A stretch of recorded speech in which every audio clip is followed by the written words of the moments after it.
saboteur, commando. Americans are becoming increasingly aware of the importance of these names in the news of World War II. In a conflict fought on 100 constantly changing fronts, opportunity has arisen for the use of small bands of highly trained irregulars to be injected behind enemy lines. With almost certain death as the penalty for capture, these men must operate toward the utmost destruction of property and life. Their only chance of survival depends upon extreme ingenuity, an intimate knowledge of the country, and the confidence born of months of training and study. Somewhere in America, the United States is developing hundreds of recruits for this specialized service. Handpicked, with the aid of Army and Navy intelligence facilities, the men are taken under guard to the secret training camp which is to be their home for the weeks to follow. The area is located high in an eastern mountain range, miles from the nearest village, and under constant guard by U.S. soldiers and Marines.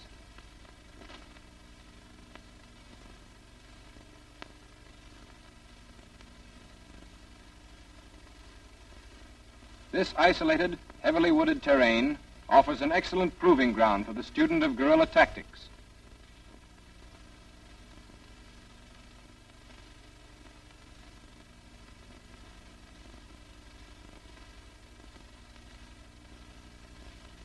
Classes are limited to less than a dozen men, thus ensuring the utmost security and providing almost individual instruction for each student.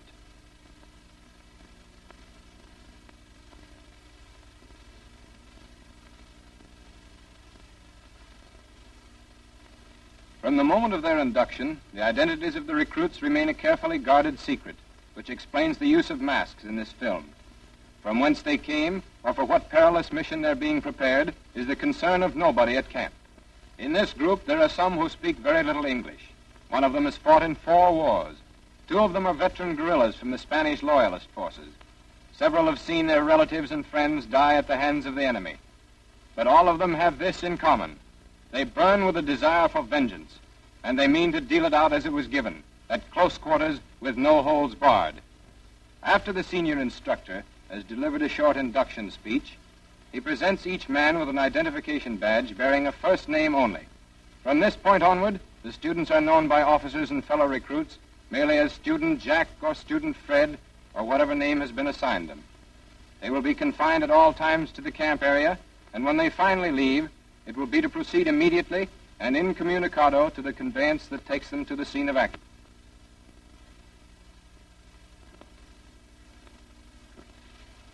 Every item of personal equipment is supplied by the government. The men arrive without so much as a toothbrush or pencil.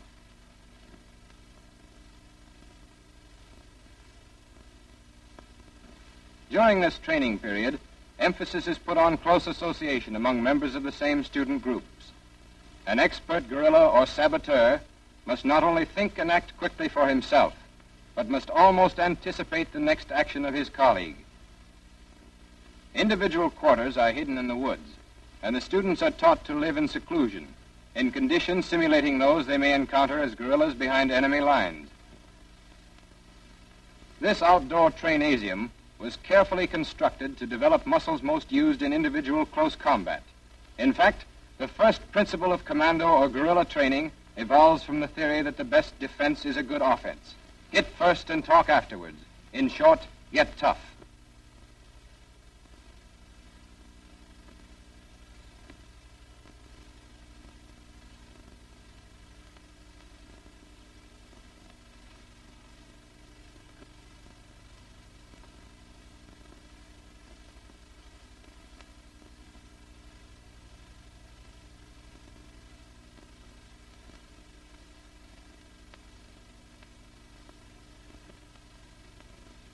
And in the business of getting tough, there is certainly no better companion than the Colt 45 automatic.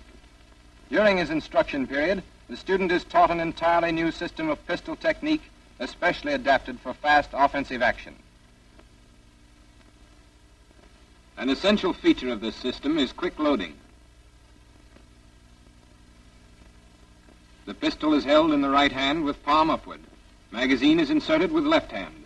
After insertion, always give it an extra push to drive it home, and then be sure magazine is engaged by testing with forefinger of left hand.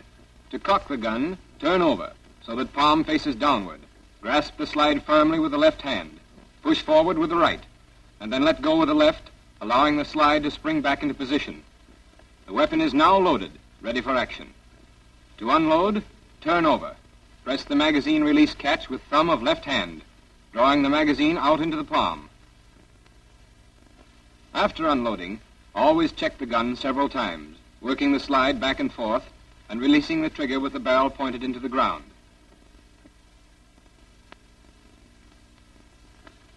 To familiarize the student with the firing action of the gun, he is first taught a preliminary upright stance. Stand squarely facing the target, bring the right arm stiff across the body with the gun approximately in dead center.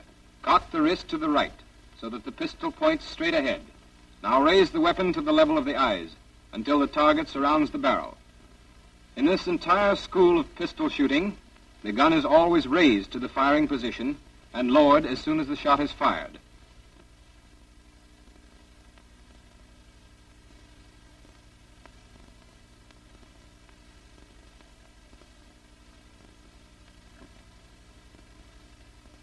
The actual offensive firing stance is assumed in this manner. Left foot forward, both knees bent, with the weight always forward on the toes. Keep elbow and wrist locked, pistol parallel with the ground, and as close to the center of the body as possible. Left arm is raised to preserve better balance. The pistol is held tightly, as if it weighed 40 or 50 pounds. Grip it until it trembles. In close gunplay, it'll be trembling anyway.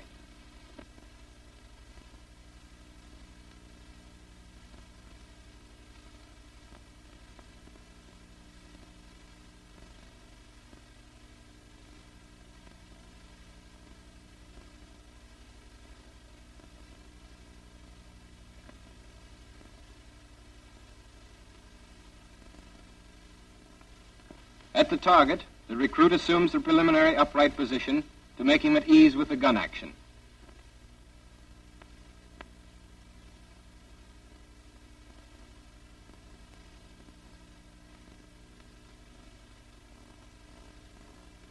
Now, set your magazine, test it.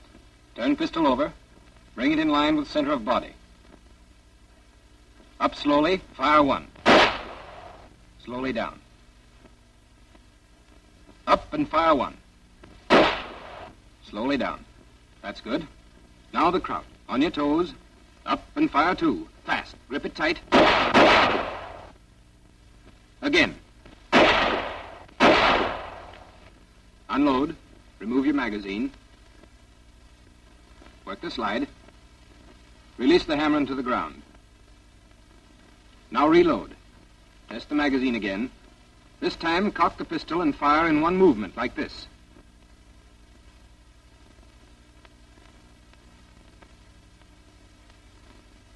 Go. That's fine. Once more. Fire. Once again. Fire.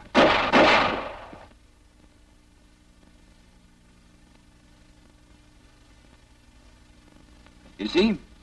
All these are good shots, between the chin and the crotch, in a strip not more than 6 inches wide. With that kind of shooting, you'd get your man up to 25 yards, day or night.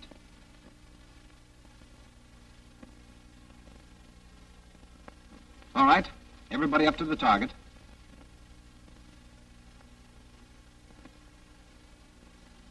That's it. In close on the sides. Come on, closer yet. A little more. That's it.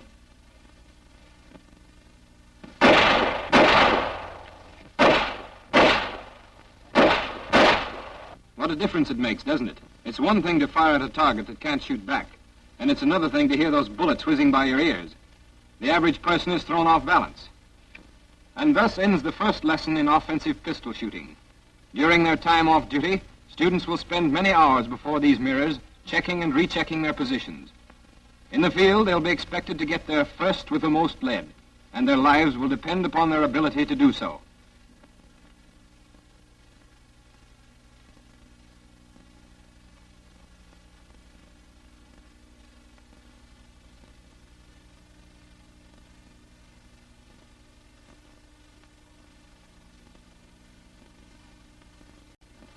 In the weeks following, Daily classroom instruction is given in such varied subjects as enemy propaganda, the principles of demolition, photography, and the fundamentals of cross-country reconnaissance.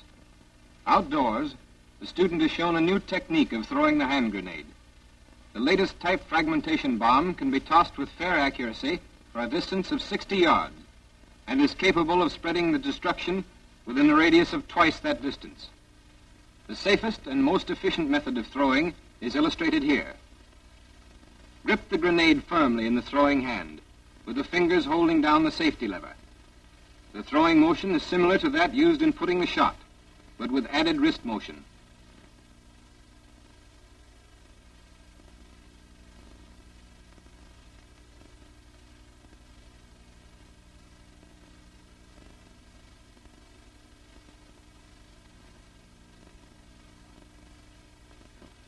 The target in this case is about 70 yards away. The instructor pulls the pin. The grenade is now hot. After he's let go of the safety arm, it'll detonate in 5 seconds. There it goes. A direct hit. There are no Marquis of Queensberry rules in guerrilla warfare. It's a simple matter of kill or be killed, capture or be captured. In this phase of the instruction period, the student is taught the gentle art of murder, the technique of killing or crippling his opponent with his 2 hands at close quarters. The success of this system of close combat has little to do with size or strength.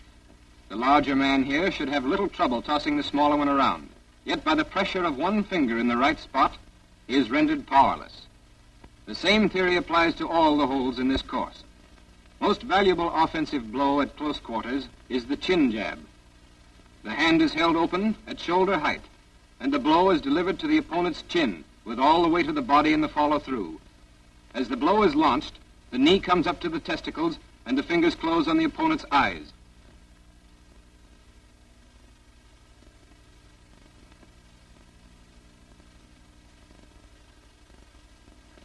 Another excellent weapon is the edge of the hand. Keep the fingers tight together, thumb erect. The blow is a sharp slash with follow-through.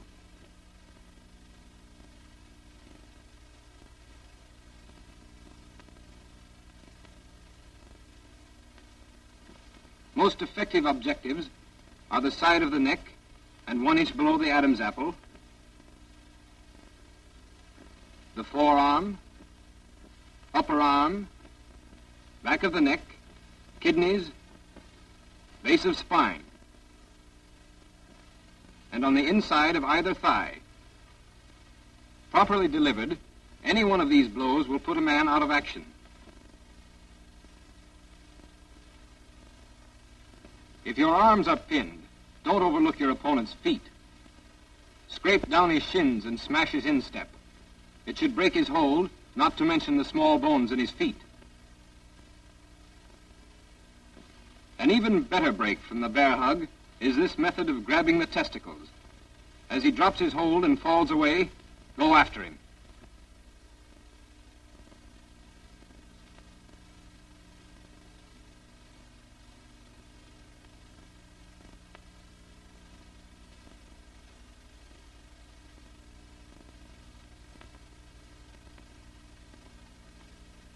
To get out of a one-hand stranglehold, merely turn against the thumb and walk away. When 2 hands are used, bring your right over, grasping his wrist. Bring your left up under the elbow and force him down. Lock his arm and go after his eyes with your free hand.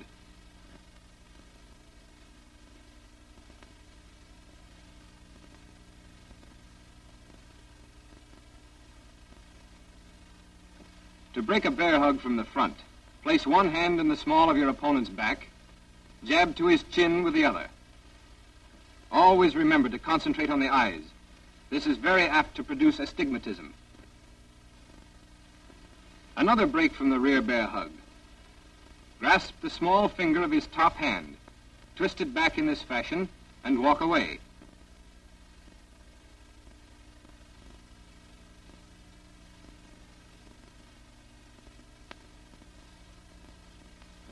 If both arms are free, there is this variation of the testicle grip. After he's dropped his hold, slide out sideways and grasp his arm, bringing him to the ground.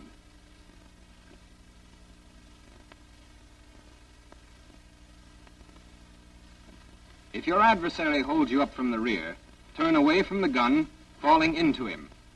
Pin his gun arm and lock it with your left, at the same time jabbing to his chin and eyes and bringing the knee up to his testicles. As he falls, go with him, keeping your knee in his groin. To disarm from the front, bring the left hand quickly across his shooting hand, grasp the pistol, and deflect it toward him. Bring the right down and twist his wrist back, breaking it if possible. Follow through as usual, using the knee to complete the job.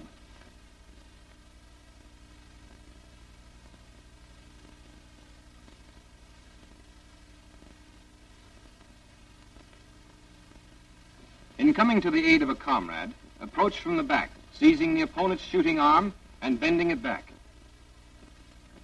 Apart from the commando knife, which is considered in the later part of the training course, there are several hand weapons of inestimable value in guerrilla warfare. One of these is the Kosh, spelled K-O-S-H. The hitting end is a lead weight, which telescopes into a small cylinder secured up the sleeve by a wrist thong. In preparing for action, the cylinder is dropped into the palm of the hand, and the actual blow is delivered as a sidearm throw. Centrifugal force drives the lead weight out to the end of the spring. A properly delivered blow to the side of the head will cause a skull fracture and possibly death. The smatchet is a heavy knife of extreme killing power, beautifully balanced and capable of lethal action either with the point, blade, or pommel. Best blows are delivered with the point at the stomach, the saber blow across the neck, cross arm to the neck, and the smash under the chin with the pommel.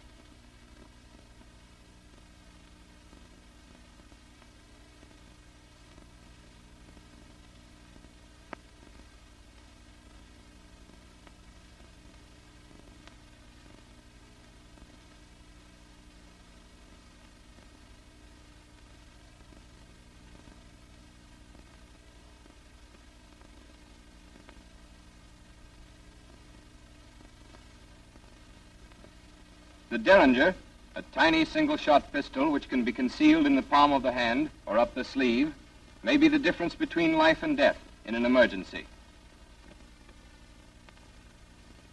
Most methods of disarming are equally applicable to all types of sidearms, but the following are believed to be better adapted to use against the revolver. Here's the simplest defense of all, a quick blow with the edge of the hand across the wrist, possibly breaking it.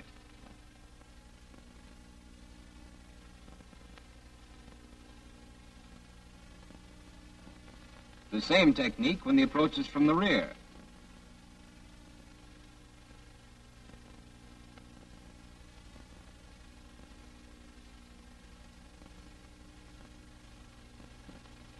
Another disarm from the front. Seize the wrist in one hand, and with the other twist the pistol against your opponent's fingers.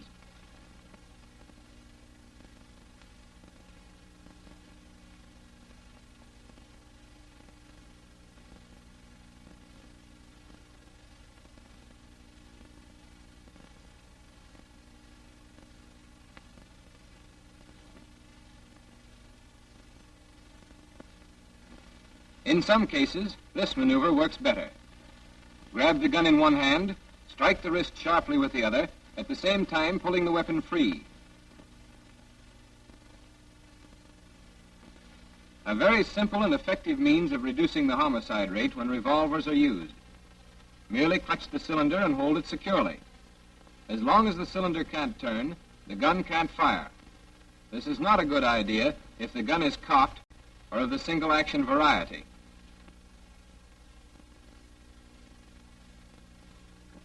Here is an easy way to handle the character who enjoys using the stiff arm. Put hands together, one over the other, and bring them down, thus pressing the pusher's wrist against your chest. Bend forward, and he'll go to his knees.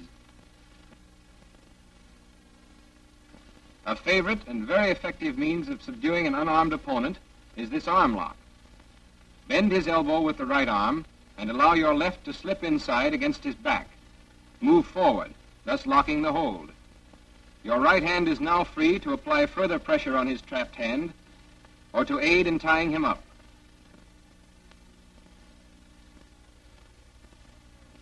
After a few weeks of preliminary training, the student is told to report alone to the pistol house, a mysterious structure he has never before entered.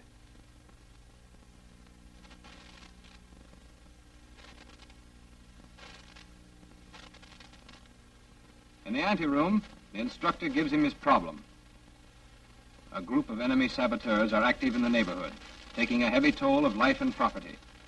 The student is to make contact and to maintain it until either he or the enemy is wiped out.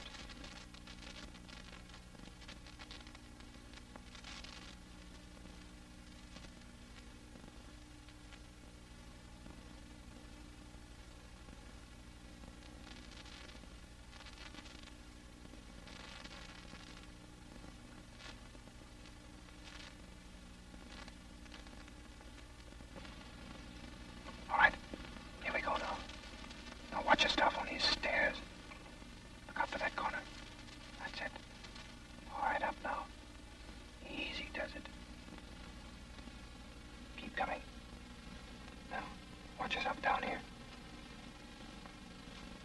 Eyes open. That's it.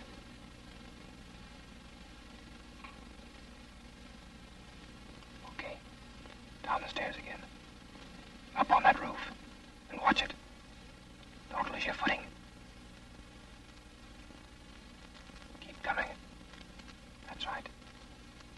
All right, let's go now. Keep moving. Look out.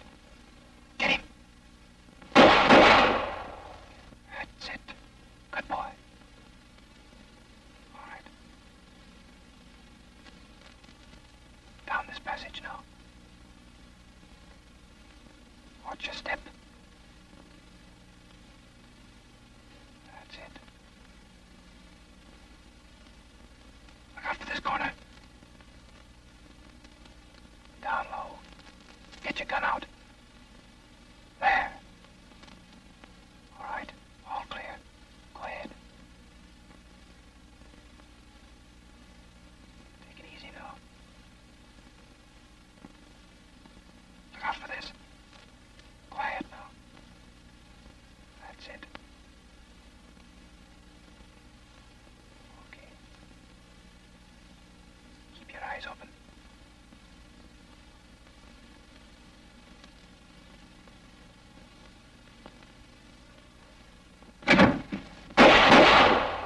That's it.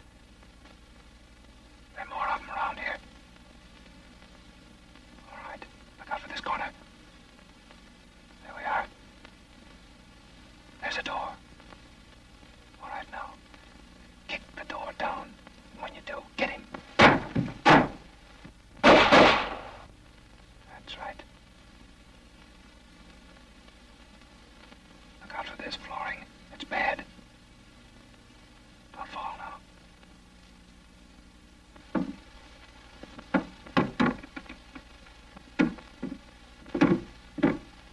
Keep moving. Look out for that guy. Keep your eyes open for him. Watch him. He's there someplace. That's right. There are more of them around here. So don't relax. Look around. There's one. Another one. Right.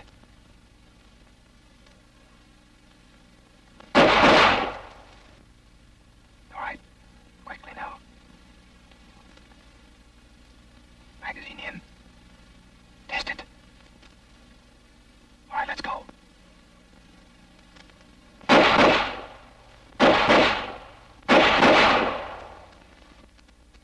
In the final stages of training, the students are given night problems which are designed to correlate all they've learned of close combat, reconnaissance, pistol and knife technique, and demolition. In every detail, the same care is taken to simulate combat conditions, and each student is required to familiarize himself with the uniforms, signs, and languages he will encounter in actual guerrilla raids overseas.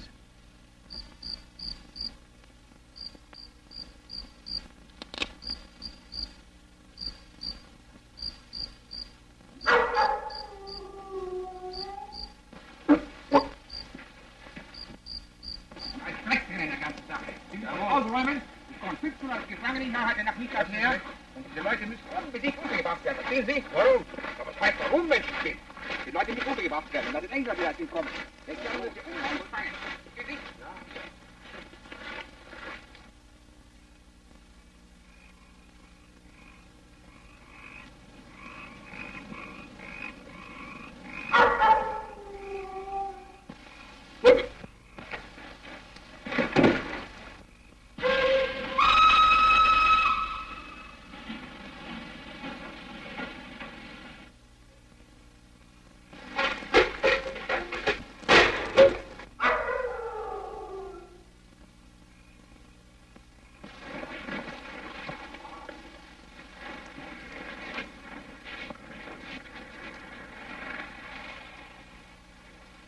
Also Herr Oberst, ich hatte mit Herrn Major Klause hier eine lange Unterredung.